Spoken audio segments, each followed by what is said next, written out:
In today's video, I'm going to teach you how to calculate average in Excel. We're going to walk through a very simple way to find the average of a group of numbers using Excel's built-in average formula. This is useful anytime you want to quickly calculate the mean of a list, whether you're working with sales figures, test scores, expenses, or any other numeric data. To get started, open your Excel workbook. Make sure you're in the file where you want to calculate the average so you can follow along directly with your own data.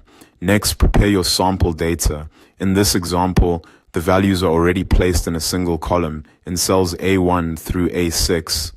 Having your numbers organized in a range like this makes it easy for Excel to perform the calculation accurately.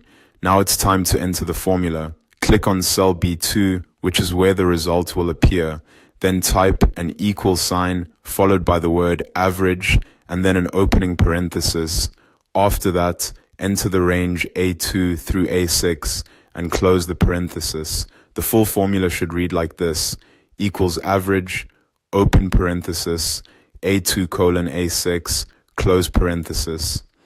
This formula tells Excel to calculate the average of all the numbers in that selected range. If your numbers are stored somewhere else, you can simply replace A2 through A6 with the range you want to use. If you want to average specific cells that aren't next to each other, you can replace the range with individual cell references separated by commas.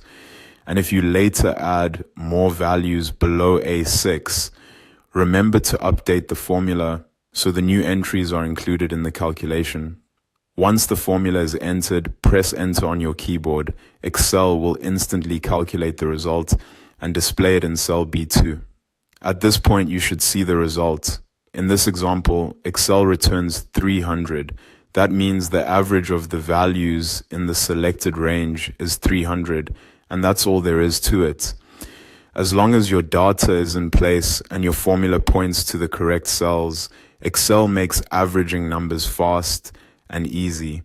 This is one of the most useful basic formulas to know, and once you're comfortable with it, you can use the same approach in many different worksheets and situations.